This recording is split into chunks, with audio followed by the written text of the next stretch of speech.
After 4 half-moons have passed, Aril appears near the Void River dressed in white armor like she has an appointment with war. She stood there staring at the nothingness, like a sword's piercing through a thick wall. Elisha emerged from the Void River full of life like he was reborn, which made Aril smile as she looked at him. Elisha returned the smile. Aril spoke to him. "I am impressed. It took you only 4 half-moons to acquire those powers." Elisha replied calmly, "The reason you are standing here it is because you knew that I will be out by this time." She laughed and told Elisha that he seemed to have gotten intelligent in his time in the Void River. She urged him that they can't waste any time. They must get out of this world. Aril sensed a large amount of power when Elisha came out of the Void River, which made her very anxious, as she then later asked Elisha to show her what he can do. She raised her sword and pointed towards Elisha. Suddenly the ground began to tremble and an earthquake targeted Elisha as the ground split. Elisha excited, he placed his hand on the ground and yelled, "Mito konai!" And suddenly the tremor stopped and the ground restored itself back to the way it was before the earthquake. Aril was in awe. She then asked Elisha if he could command the earth. Elisha explained that he only asked time to restore itself. Amazed by the response, she then told him that he will need more of that power when facing the 4 kings, which are a formidable foe. Elisha assured Aril that he is well prepared for anything. They both went on their journey to the North Gate, where they will be able to open it and escape. The distance between the Void River and the North Gate is huge, that it would take them 8 half-moons to get there. On their way, Aril and Elisha met creatures of all kinds. Most of them were strong, but Aril and Elisha proved to be stronger as they defeated them all. They finally reached the North Gate 5 half-moons later. The North Gate was guarded by the North King Imuka. The buildings surrounding the gate looked old, like they may collapse anytime soon.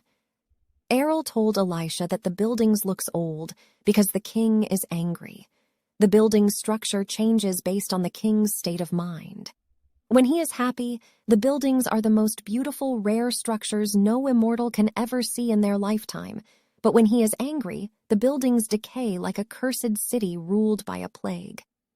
Aril was explaining the buildings to Elisha when suddenly Imuka appeared at the front of the gate. Imuka was so furious that he did not even wait to hear what Aril wanted to say to him. He launched towards them with his blade. Elisha blocked the blade with his sword, but the sword shattered. Aril quickly swung her sword towards Imuka, but he pulled back. Aril warned Elisha not to let Imuka touch him. Everything Imuka touched would decays. Elisha was angry that his sword was destroyed, but he used his restoration powers to restore it. Imuka was amazed by Elisha's power. He then decided to have a talk with them. He told them that he will forgive their rudeness if they joined his army and ruled the entire land of the Forgotten with him. Aril laughed at him and told him, "Do you think the other kings will allow that?" Imuka got even more furious as the buildings started to collapse. From the rubbles came creatures made of the earth and attacked Elisha and Aril. Elisha told Aril to start the spell. He will buy time for them. Aril quickly started the spell as she created a circle of light around her, which made the creatures avoid approaching her.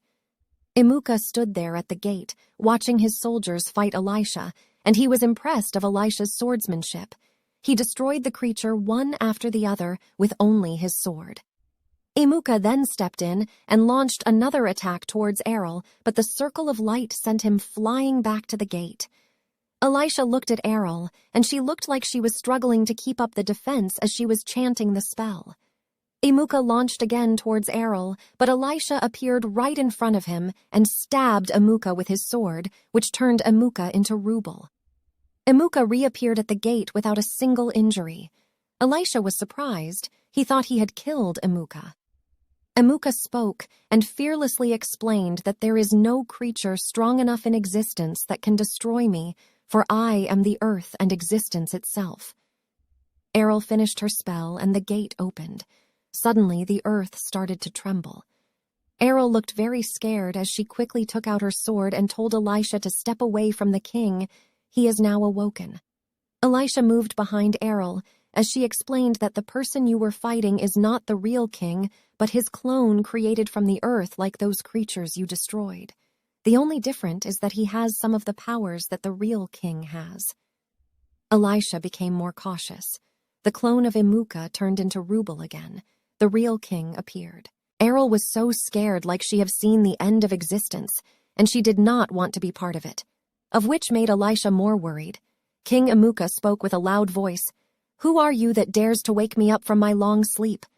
Aril replied humbly, "My lord, please forgive us, we don't mean to intrude, we are just passing along to the other world." The king looked at Aril and asked her how she knows so much about his kingdom, and asked for her name. Aril quickly replied, "My name is Aril of Zeba, queen by right and witch by origin." The king impressed by her way of respect. He then told her that he remembers someone by that name who escaped and defeated the East King centuries ago, but dismissed it quickly. Aril told the king that it was her and she did not mean to disrespect them. She only wants to return to her home. The king then looked at Elisha as he was on guard. He then said it must be you who defeated those creatures. He then took out his sword, out of anger.